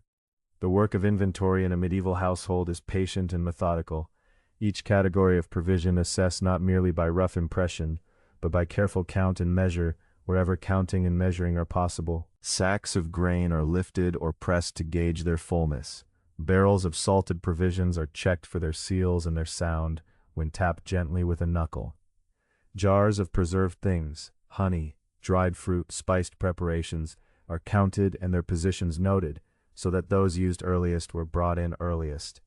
The logic of the stores following a quiet and sensible order that wastes nothing and allows nothing to be forgotten in some dim corner until it has spoiled. The servant's work in this space is largely one of carrying and holding, lifting a heavy sack so that its lower portion can be examined, rolling a barrel gently to one side, carrying a measure of grain to a spot with better light so the senior servant can assess it. The weight of a full grain sack is considerable, the rough woven cloth of it pressing into the palms and the forearms, the contents shifting in that dense and settled way that grain has, unlike liquid or loose cloth, something with its own gravity and mass that communicates itself clearly through the hands. A barrel of salted fish is heavier still and requires a different kind of effort, a steadying of the whole body rather than just the arms, the feet finding their position on the stone floor before the barrel is moved even a short distance. The shelves themselves are worth a moment of attention, being in a well-ordered household a thing of real practical craft. Wide boards of oak or elm, set at intervals on iron brackets driven into the stone. Each shelf deep enough to hold 2 rows of jars or a stack of folded cloth. The whole arrangement designed to make every item visible and accessible, without the need to move other things to reach it. On some shelves the goods are arranged by type, on others by the order in which they will be used, the things nearest their end placed toward the front. A household that has been running for many years develops these arrangements through accumulated experience, and the servant who works among them long enough comes to know them almost by feel, reaching for what is needed without needing to search. The tally stick or the marks being made on a wax tablet records what the inspection finds. So many sacks of wheat, so many of rye, a certain number of jars at a certain level of fullness, barrels noted, and their condition marked as sound or otherwise. The numeracy required for this work is not elaborate, but it is real, a genuine keeping of account, a way of holding the future in mind while working in the present. The steward or pantler who oversees these records carries in their head or on their tallies a kind of map of the season, knowing how long the current stores must last, how much will be needed between now and the next time goods can be replenished by purchase or by the delivery of rents paid in kind, and whether the present quantities stand in right proportion to the weeks remaining. There is something quietly reassuring about the orderliness of a well-kept store. The dim, cool air, the ranked shapes of barrels and sacks, the small measured sounds of the inventory work, the soft scrape of a jar being lifted, the rustle of a cloth sack, the faint tap of a stick marking a count, all of it speaks of a household that has not left its provision to chance, that has thought ahead, that has applied the slow, patient discipline of forethought to the problem of keeping many people fed and comfortable through whatever the seasons bring. When the checking is done, and the goods that need moving have been moved, and the servant has carried out whatever the steward has directed, a sack brought closer to the door for tomorrow's use, certain jars rearranged so that those opened most recently are to the front. There is a moment of stillness in the dim room, the air settling around the small disturbances of the work, the smells of grain and salt and dried herbs drifting gently back into their quiet composite presence. The servant pauses there for just a moment, arms at rest, eyes adjusting to the cool dimness, before turning again toward the stair and the warmer light above, carrying back nothing but the sense of work completed, of things accounted for and properly kept, of the stores standing ready and sufficient in their deep and orderly quiet. The afternoon has grown long and the quality of the light coming through the narrow windows of the upper floors has shifted, turning from the pale, bright clarity of midday toward something softer and more golden, the sun having moved far enough across the sky that its rays fall at a lower angle, and the shadows in the passages have lengthened again. It is in this part of the day, when the heaviest work has been done, and the stores have been tended, and the midday meal long since cleared away, that a servant may be summoned to a different kind of task, one that requires less of the body's rough strength, and more of its care, its steadiness, its quiet attentiveness to the particular comfort of another person. The preparation of bathing water is not a simple matter. It begins well before the bath itself, and it begins as so many things in the castle day begin, with water and with fire. The servant makes another journey to the well or the cistern, not the first such journey of the day, and not the last, filling buckets with the particular patience that repeated work teaches, the body knowing the weight before it arrives, the shoulders settling into the familiar pull of the loaded pail. The water is cold, as it always is at this hour, drawn from deep stone and carrying with it the mineral coolness of the earth, and it must be brought upstairs with care, a slow, steady climb that keeps as much water in the bucket as possible. The servant moving through the passage with a deliberate, unhurried gait that has been learned through practice rather than instruction. The heating of so much water takes time. Large iron cauldrons or heavy pots are set over the kitchen fire, or over a brazier brought closer to the upper rooms, and the servant tends to this process with attention, not allowing the water to boil furiously, but bringing it to a sustained and steady heat, watching the surface for the first small trembling that signals warmth sufficient for the purpose. Several loads of water will be needed to fill a tub to a useful depth, and the servant makes the passage between source and fire more than once, the repetition of the task becoming its own quiet rhythm, the body moving through the steps with an economy of effort that long experience produces. The wooden tub itself has been brought to the private chamber by this point, carried by 2 or perhaps 3 servants together, for it is a substantial thing, deep-sided and wide enough for a person to sit in with some comfort, built of staves bound with iron or rope in the manner of a barrel made broad and low. It is set on the stone floor of the chamber, or on a mat of woven rushes placed there to protect both floor and foot, and once in position it waits, empty and still, smelling faintly of the wood it is made from, dark with the use of many seasons. Linens are brought and warmed. This is a task that requires gentle handling. Lengths of linen cloth, clean and folded, are draped near the fire or held briefly close to the warmth of the brazier, until they carry a gentle heat within their folds, soft and dry, and ready to receive a person stepping from the water. A good servant knows that cold linen after warm water is an unpleasantness easily avoided, and the warming of cloth is attended to with the same care given to every other part of the preparation. The servant testing the fabric with the back of a hand to be certain the heat is even and not too strong, turning the folded pieces so that warmth reaches all the way through. When the water is ready, it is carried to the chamber with particular deliberateness, for hot water moved carelessly is a danger to anyone in the passage, and the servant moves with a steady and unhurried purpose, bearing the weight of a full and heated pot or pail, and climbing the stairs without rushing, setting it down beside the tub with care. The pouring is done slowly, the hot water falling in a steaming arc into the bottom of the wooden vessel, and then cold water is added to bring the temperature to something suitable, not so hot as to be uncomfortable, not so cool as to defeat the purpose of the effort. The testing of the water is a small but considered act. The servant dips an elbow or the inside of a wrist, surfaces sensitive to heat, into the water, and holds it there for a moment, making a quiet judgment about whether the temperature is right, whether more hot water is needed, or whether the balance has already been achieved. It is a judgment made carefully and honestly, because the comfort of the person who will use the tub depends entirely on this small assessment being made well. If there are herbs to be added, dried lavender or rosemary, or something brought from the still room for its pleasant smell, they may be tied in a small cloth bundle and suspended in the water to steep and release their scent into the steam that rises gently from the surface of the tub. The steam itself fills the chamber with a soft warmth, and the smell of the heated water, carrying whatever herbs have been chosen, spreads quietly through the room and out into the passage beyond. A personal attendant, a lady's maid or a body servant of longer service and closer trust, may take over entirely at this point, and the servant who carried and heated the water steps back, task completed, presence no longer necessary in the private room.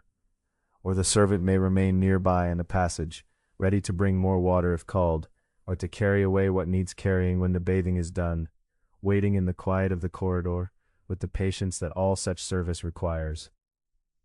The grooming and dressing that follow a bath fall within the duties of those who serve most closely and personally, and these tasks proceed with their own unhurried care, the combing of hair, the selection and arrangement of garments laid out in order of putting on, the careful attention to small details of appearance that mark the readiness of a person to appear before the rest of the household.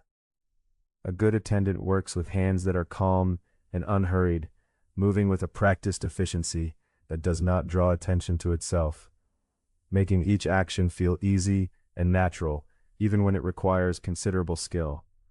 By the time the chamber is restored to its ordinary quiet, the tub standing empty or set aside, the linens taken away, the brazier moved back or allowed to settle, the afternoon has moved further toward its end, and the light at the windows has taken on the warmer and more amber quality that comes just before the day begins its proper decline into evening. The heavier labor of the morning and midday lies well behind now, and what remains of the afternoon carries a different quality, more measured, more personal, more attentive to the particular comfort of individuals, rather than the broad feeding and cleaning of the household entire. The servant moves away from the chamber with quiet steps, the day having turned its face toward the gentler and more intimate work of the hours before dark. The light is changing now in a way that is unmistakable to anyone who has spent long hours within these walls. It loses its clarity first, the sharp angles of afternoon sun that once lay across the flagstones growing softer, more diffuse, spreading into a general amber warmth that touches everything without quite illuminating anything. The narrow windows of the corridors, which earlier in the day admitted bright cold shafts of winter light, now hold something gentler and more provisional in their frames. And with that change in light comes the first returning breath of cold, a slow, patient chill that seeps back in from the stone itself, from the outer walls that have spent the day absorbing what little warmth the season offered, and are now releasing it upward and outward into the cooling air. The servant feels this before consciously noting it, a slight tightening of the skin along the arms, a sense of the air becoming thicker and heavier with cold as the afternoon loosens its hold. It is the signal that the day's particular rhythm is turning again, as it turns every evening at this same hour, and that the work of the fires must begin once more. The wood for the evening fires has been set aside earlier in the day, carried in from the yard, and stacked in the alcoves beside each major hearth, where it has had the hours of afternoon to dry a little further in the residual warmth of rooms that were heated through the morning and midday. The servant goes first to the great hall hearth, which is the largest and most important of the household's fireplaces, and the one that will do the most to hold the cold at bay through the long evening hours. What remains in the hearth from the afternoon is not nothing. A low bed of coals still holds some quiet heat, orange and gray and faintly luminous beneath a pale skin of ash that has settled over the surface as the fire burned down slowly through the quieter hours. The ash is raked back with care, not removed entirely, but pushed to the sides where it will serve as insulation, and the coals are gathered gently toward the center, coaxed together so that whatever heat they hold is concentrated in a smaller space. A few pieces of split wood, not the largest logs but the medium ones, seasoned hardwood that will catch with some patience, are laid over the coals in a loose arrangement that allows air to pass between them. The servant knows from long practice that a fire built too tightly will smother itself, while one built with too much space between the wood will burn too quickly without holding steady heat, and so the arrangement is deliberate and considered, each piece placed at an angle that serves the whole. Then the waiting, which is always part of this work. Watching for the first signs of the wood beginning to respond to the heat beneath it, the darkening of the grain, the first faint curl of pale smoke rising from the surface of the wood, and then the small tentative flame that appears at the edge of a log where it rests nearest to the coals. This first flame is small and flickering and not yet certain of itself, and the servant watches it with a quiet attention, neither interfering nor stepping away, simply present to the process as it unfolds at its own pace. When the fire has caught well enough that it will not falter, larger logs are added, the heavy pieces of oak or elm that will burn slowly and steadily through the hours of evening and into the night, giving off a dense and lasting heat. These logs are not thrown but placed, rolled gently into position against the back of the hearth where the stone has been blackened by years of fire, so that they rest solidly and will not shift and collapse the careful arrangement. The servant adds one and then another, and steps back to let the fire assess its new situation, watching to see that the flames spread and deepen rather than retreating. The smell of the wood smoke is already filling the lower part of the hall, not unpleasantly, but with the familiar fullness of an inhabited and lived-in space, the smell of warmth itself in this season and this kind of building. It rises toward the louvered opening in the roof above, drifting upward through the wide throat of the chimney or through the smoke-blackened timber structure overhead, carrying with it the clean sharpness of burning oak, and beneath that, a faint sweetness from the resins still held within the wood. With the main fire building steadily, the servant turns to the other tasks that accompany the return of evening warmth to the hall.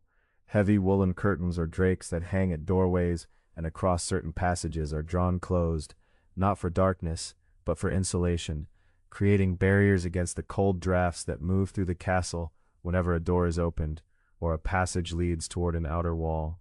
These curtains are thick and often old, their colors faded with years of use, and they move heavily on their iron rings when pulled across the openings. Each one drawn adds something small but real to the warmth being gathered in the hall. In some parts of the hall, wooden screens have been positioned during the day's earlier work, or are now brought out and arranged near the hearth, simple paneled structures that reflect heat back into the space where the household will sit and serve to break the movement of cold air along the floor. The servant positions these with practiced knowledge of where the drafts tend to run, where the cold pools most stubbornly in the evening hours, and where the warmth from the fire reaches most readily. It is unglamorous knowledge but genuinely useful, the kind that comes only from long familiarity with a particular space through all its changing hours and seasons. As the fire grows, the hall itself begins to change. The cold, clear quality of the late afternoon light from the windows is now supplemented and then gently overtaken by the warmer and more unsteady light of the fire, which moves across the surfaces of the room in a way that daylight never does, which, in daylight, reads simply as gray and heavy, becomes something more alive in firelight. The surface catches the shifting glow in small hollows and ridges, so that the whole wall seems to breathe faintly with the movement of the flame. The wooden beams overhead, darkened with age and smoke, take on a warm, gilded quality in the firelight, their grain made visible and almost luminous where the light reaches them. The trestle tables, the benches, the hanging fabric on the far wall, all of these become warmer and softer in appearance, as though the fire does not merely heat the room, but changes its essential character, making the hard and cold and institutional into something closer to shelter. The servant moves from hearth to hearth through the lower part of the castle, repeating the same process in the kitchen fireplace and in any smaller chambers where fires are expected for the evening, each one requiring its own assessment, its own arrangement of wood and coals, its own patient waiting for the flame to take. By the time the round is complete, the castle's inhabited spaces are filling with warmth once more, and the worst of the evening chill has been pushed back toward the outer walls and the unheated passages that no one needs to occupy for long. There is something in this work that carries the feeling of completion, of a circle being closed. The morning began with fire, with the coaxing of embers in the cold dark, and now the day ends with fire again, with the building up of warmth against the coming night. The smoke rises, the logs settle, and the hall holds its gathered heat like a breath quietly released. With the fires settled and the warmth spreading slowly through the inhabited rooms of the castle, the servant's attention turns now to a different kind of light, smaller, more deliberate, more carefully managed than the broad glow of a hearth. The evening fires give warmth and a general illumination to the spaces immediately around them, but they cannot reach into every corridor, every stairwell, every private chamber where the household will move and read and rest as the night deepens. For that there are candles and lamps and the humbler rushlights of the servants' own corners, and the tending of all of these is a task that falls to whoever is available, or in larger households, to a servant assigned specifically to the chandlery, working alongside or under the direction of a chandler who manages the castle's supply of light through the long winter months. The stores of candles in a well-run household are kept with some care, because light is not a small expense. Tallow candles made from rendered animal fat, most often sheep or cattle, are the common provision, used freely in the kitchens and servants' areas and the passages that only the lower household needs to traverse after dark. They are functional things, these tallow candles, sturdy and slow-burning when well made, though they smoke a little and give off a faint animal smell when they burn, something between warmth and grease, not unpleasant exactly, but distinctly present in any room where several of them are lit at once. The servant knows this smell well, has worked alongside it all day in one form or another, and by now it is simply the smell of evening, of the castle's interior life continuing after dark. For the Lord's chambers and for the high table in the great hall, on occasions of some ceremony, beeswax candles are brought out and handled with corresponding care. These are different things entirely, pale and smooth, almost ivory in color when new, giving a cleaner, brighter flame and a faint sweetness to the air around them, rather than the heavier smell of tallow. They cost considerably more, and so they are counted and recorded, issued from the stores only as needed and in quantities appropriate to the occasion. The servant who carries beeswax candles to the Lord's chamber handles them with something approaching the care given to fine linen or polished plate, an awareness that these are objects of value, that waste would be noted, that a stub of beeswax candle should be returned to the chandlery and not left to gutter away unnecessarily. In the humblest corners of the castle, the spaces where servants sleep, the narrow alcoves beside the kitchen passage, the small chamber off the scullery, rushlights serve well enough. These are simple things made by soaking dried rush stems in melted fat and allowing them to harden into a thin, flexible taper that burns quickly and gives a modest warm light, quite sufficient for moving carefully through a familiar dark space or for sitting briefly over some small task before the night fully closes in. The servant has used rushlights since childhood in one context or another, and there is something almost comfortable in their dim glow, in the way they ask only for a small clay holder or a split stick to keep them upright and give enough light to find one's way. The work of the evening lighting begins in an orderly way, moving from room to room with a lit taper carried carefully, shielded from drafts with a cupped hand or a small lantern of horn or thin metal that allows light to pass through its translucent sides while protecting the flame from the constant movement of air through the castle's passages. The passages themselves are cold and quiet now, the stone walls pressing close on either side, and the lantern throws a small traveling pool of light that moves with the servant, and leaves the spaces behind in sudden darkness. Candle holders must be checked before candles are placed. Iron prickets or flat-base stands, some of them fixed to the wall in iron brackets, others freestanding on tables or shelves. Any old wax pooled around a pricket is scraped away with a small blade, because built-up wax can cause a candle to sit crookedly, to burn unevenly, to drip onto a table or in the worst case, onto fabric nearby. The servant attends to this with patience, scraping and fitting each new candle with attention to its angle, pressing the base firmly onto the spike or into the holder so that it stands straight and will not tip. A candle that tips in the night hours when the household is sleeping and no one is watching is a serious matter, and the care taken now is worth every slow minute of it. Where oil lamps are used, small iron or ceramic vessels filled with rendered fat plant oil, with a wick of twisted fiber drawn through a spout, these are refilled from a small pitcher of oil carried on a tray alongside the other equipment of the evening round. The oil is poured slowly, without rushing, and the wick is drawn up to a proper length with a small pick before the lamp is lit from the traveling taper. These lamps burn with a steadier light than a candle in some ways, less susceptible to the small fluctuations of air, and their light is golden and low, pooling closely around the lamp itself and fading to dimness within a few feet, so that a room lit by 2 or 3 lamps is a room of intimate warmth rather than full illumination. In the great hall, as the evening properly begins, the effect of all this careful work becomes visible. Several candles on their iron stands are lit along the length of the hall, and their combined light reaches the tapestries on the walls and finds there a richness that daylight, strangely, sometimes does not reveal as fully. The colors of woven wool and thread, the deep reds and blues, the ochres and greens of whatever scenes the hangings depict, whether hunting or figures or the repeated geometric patterns of the simpler work, seem to deepen and soften under candlelight, the shadows between the threads giving the images a slight texture and movement that makes them appear in some half-conscious way, almost alive. Passing the length of the hall with a taper has seen this effect many times over many evenings, and it remains pleasant, a quality of the hall at night that is quite different from its daytime character. High above, the wooden beams of the ceiling catch the light only faintly.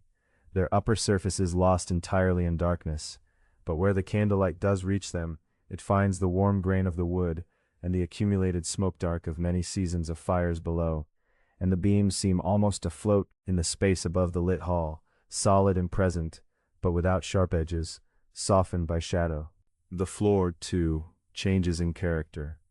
The rushes that looked pale and ordinary in daylight take on a faintly golden tone in candlelight, and the shadows that collect between the trestle tables are long and quiet, moving only slightly when someone passes with a candle and disturbs the air. The servant makes the full round of the hall and the accessible chambers, checking that each light is properly placed and burning steadily, adjusting any that flicker too strongly, noting any holder that will need attention before tomorrow. The smell of hot tallow has settled into the air of the hall now, mingled with wood smoke and the faint sweetness of beeswax from the lord's end of the space, and this combined smell is the smell of the castle's evening in its fullest expression, warm and a little fatty and faintly sweet, the smell of a large household continuing its life against the dark outside. When the round is complete, the castle's inhabited spaces are as fully lit as the evening requires, not bright, by any measure a later age might apply, but sufficient, warm, sufficient in the way that a medieval household understands sufficiency, enough light to see, to work, to sit in company, to move safely through the rooms that need to be moved through. The darkness beyond the candles is not threatening so much as simply present, the natural condition of a stone building at night, held at a manageable distance by the small, patient flames that the servant has carried and placed and tended through the long, slow ceremony of the evening's lighting. The evening meal is a quieter thing than the great midday gathering, smaller in scale, less ceremonial in its arrangements, and carrying already within it the suggestion of the night to come. The trestle tables that were so fully occupied at midday now seat a reduced number, the household having contracted into its inner circle as the day draws toward its end. And the servants who move between kitchen and hall do so with the particular attentiveness of people who know that the work remaining after this meal is finite, that there is a bottom to the evening's tasks, and that the bottom is approaching. The food that comes from the kitchen at this hour is simpler than what was brought at midday, pottage rewarmed and enriched, bread from the day's baking, perhaps a dish of preserved fish or salted meat, a little cheese, a jug of ale or watered wine. The servant carries platters and bowls from the kitchen passage to the tables, with the same careful steadiness that has governed all the carrying of the day, though the arms are heavier now, and the flagstones feel harder underfoot than they did in the morning. Each dish is set down in its proper order, each cup attended to, each emptied vessel removed before it becomes an obstacle on the table. The choreography is well worn by this point in the day, the movements so habitual that they require very little conscious direction, and there is something almost restful in the mechanical precision of it, in the way the body knows what the hands must do next without needing to be told. The voices at the tables are lower than they were at midday. Conversation moves in shorter exchanges, and there are longer silences between them, the kind of silences that belong to people who have spent a full day in one another's company, and are now simply present together, without the need to fill every moment with words. The firelight from the great hearth moves over the faces of those at the table, catching the rim of a cup raised and lowered, the pale cloth of a napkin, the dark wood of the bench backs. The candles the servant placed earlier in the evening burn at their stations along the hall, each one a small steadying point of warmth against the darkness that presses gently at the narrow windows. When the meal is finished and those at the tables begin to rise, to exchange their last words of the evening, to move toward the stairs and passages that will carry them to their private chambers, the servant begins the final round of clearing. Dishes are gathered from the tables with the same patient efficiency as always, stacked carefully so that nothing chips or rattles too sharply, in the quiet that is now beginning to establish itself in the hall. Cups and jugs are carried back to the buttery or the scullery, where they will wait until morning to be properly washed, standing in their rows in the dim light that filters from the passage. Bread that remains on the board is collected and covered, nothing wasted, everything accounted for. A cloth is run along the surface of the tables, gathering crumbs and small spillages, leaving the wood as clean as it can be made, without full washing. The trestle tables themselves, if they are of the kind that are taken apart each evening, are lifted from their supports and leaned against the wall, the boards stacked in their usual place, the trestles folded and set aside, so that the floor of the hall is clear. This, too, is a familiar task, each piece of the furniture going where it always goes, the servants' hands finding the right positions for lifting, without needing to look carefully. The benches are drawn back to their places along the walls. A loose rushlight holder is straightened. A small object left on a bench, a piece of thread, a forgotten knife, is set to one side, where its owner may find it in the morning.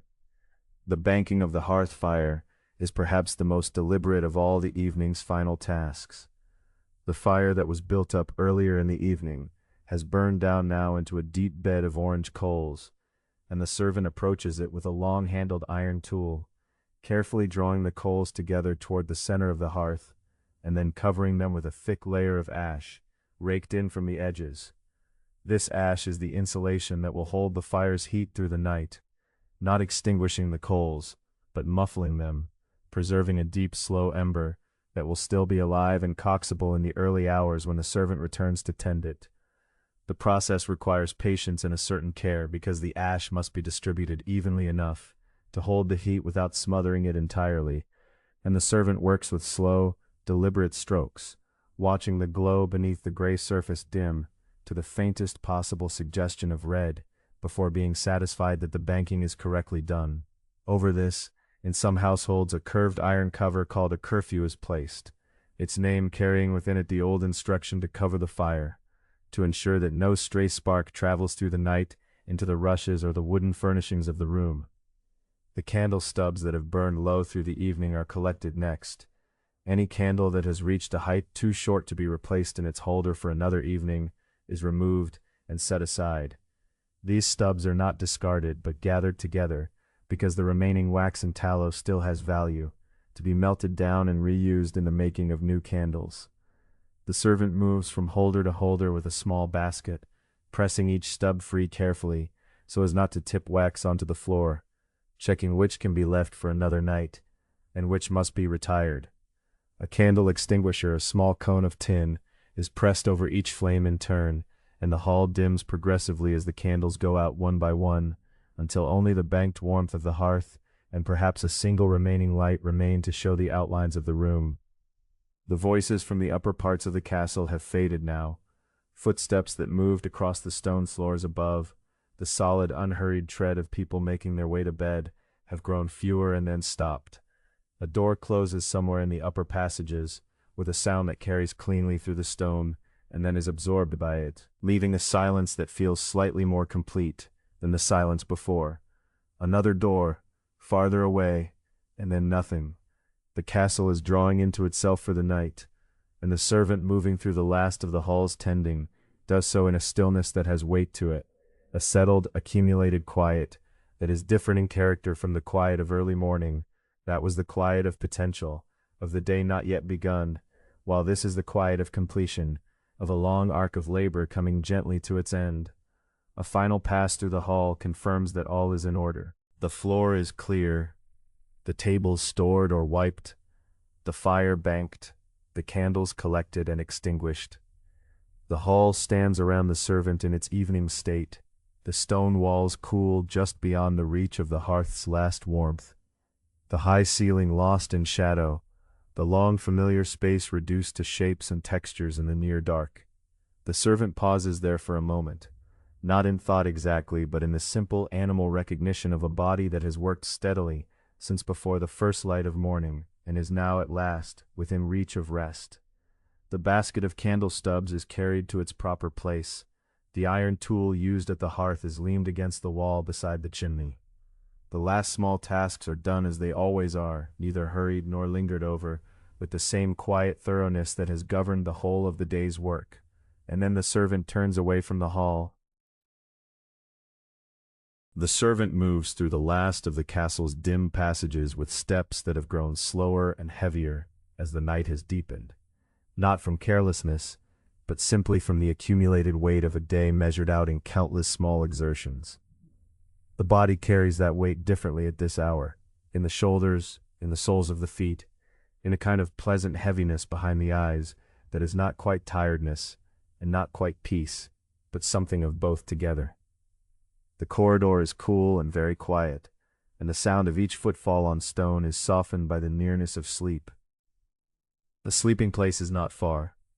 For many servants of a medieval castle household, it would be within the great hall itself, claimed in one of the warmer corners near the hearth, or along the inner walls, where the residual warmth of the day's fires lingers longest in the stone. A pallet of straw, perhaps covered with a rough linen cloth, and a folded blanket of thick, undyed wool. These are the furnishings of such a rest, simple and sufficient, arranged in whatever corner circumstance and hierarchy have allotted. In a household of some size, others will already be lying down, their breathing slow and even, their shapes bundled beneath their own rough coverings, filling the large space with the soft sound of many people at rest. The servant lowers carefully to the pallet, and the straw shifts and settles beneath the weight of a tired body finding its position. There is a particular relief in this, in the moment when the body is no longer required to hold itself upright, when the long vertical labor of the day gives way at last to the horizontal ease of lying down.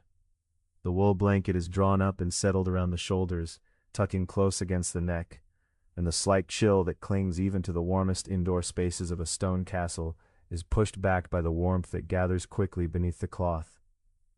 The body settles further with each slow breath. The ache in the shoulders, which has been a steady companion since the heavy work of the morning, begins to soften at the edges, spreading and diffusing into a gentler kind of heaviness that is easier to carry. The soles of the feet, which have crossed the length and breadth of this castle more times than could easily be counted, press against the smooth wool, and gradually unknot themselves from the particular tension of a long day's walking on stone. All of it loosens, not at once, but slowly and gradually, the way a knot of rope worked patiently with patient fingers will eventually come free. The fire across the hall has been banked for the night, and gives off only the lowest warmth now, its surface a slow constellation of dim orange and deep red embers settled into a bed of white ash. No flame rises from it, but the heat it holds is steady and patient, radiating outward into the room with the quiet generosity of a thing that has been well tended. The faint smell of Woodsmoke drifts through the hall, a smell so familiar, so threaded through every hour of the castle day, that it registers now not as a smell at all, but simply as a quality of the air, as natural and unremarkable as the stone walls themselves. The sounds of the castle at this deepest hour of the night are very few. The breathing of sleeping servants is the nearest sound, steady and untroubled, rising and falling with a rhythm that is itself a kind of invitation to rest. Beyond it, very faint and distant, comes the sound of a guard's footstep on the battlements, a slow, measured tread moving along the outer wall, pausing, moving again. It is a sound without urgency, a sound that speaks only of the ordinary vigilance that the castle keeps through every night, the same as it has always kept, the same as it will keep again when this night is done. There is comfort in it, in the knowledge that the slow circuit of the guard continues undisturbed. Deeper into the night even that faint sound falls away, or becomes so familiar that it is no longer heard. The castle grows quieter in a way that is difficult to describe, not the absence of sound exactly, but the settling of the building itself into something like repose. Stone holds warmth differently than wood or earth, releasing it slowly and evenly over the long hours of darkness, and the walls of the great hall do this now, without hurry, giving back into the cool night air what the fires of the day have deposited within them. The stone is very old in most such places, and it has absorbed the warmth of countless fires and the passing of countless days, and it holds all of it in the same unhurried way, without memory and without forgetting. The sleeping servant does not know any of this in the way of knowing. The mind has grown still and the body has grown heavy, and what awareness remains is a very soft and formless thing, the warmth of the blanket, the slight texture of the rough cloth against the cheek, the steadiness of one's own breathing, matching in its rhythm the breathing of those sleeping nearby. The great hall has become very large and very quiet around the small, warm shapes of its sleeping inhabitants, the high ceiling entirely lost now in darkness, the long room given over completely to the slow work of rest. Somewhere in the castle a door settles in its frame, some slight movement of air finding its way through a passage, and disturbing what would otherwise be perfect stillness. And then that too fades, and the quiet returns more complete than before. The embers in the hearth glow on, unhurried, giving their steady warmth to the dark. The guard on the battlements continues the slow circuit of the walls, footsteps marking out the same path they have marked through every other night, patient and purposeful.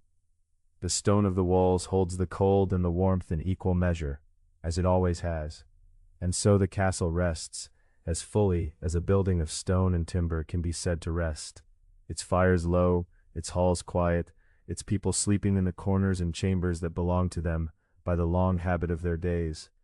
The labor that began before the first light touched the sky has completed itself, every fire lit and tended and banked, every floor swept, every vessel cleaned and put away, every door closed and every task settled back into the order of things. The long day has ended in the way that long days do, not with ceremony, but simply with the body lying down, and the night drawing close, and the darkness becoming at last an untroubled place to be. The hours before the first light are very long, and the servant sleeps within them, and the castle breathes around its sleeping inhabitants with the slow patience of stone, and the night holds everything gently in its dark, and does not hurry toward morning.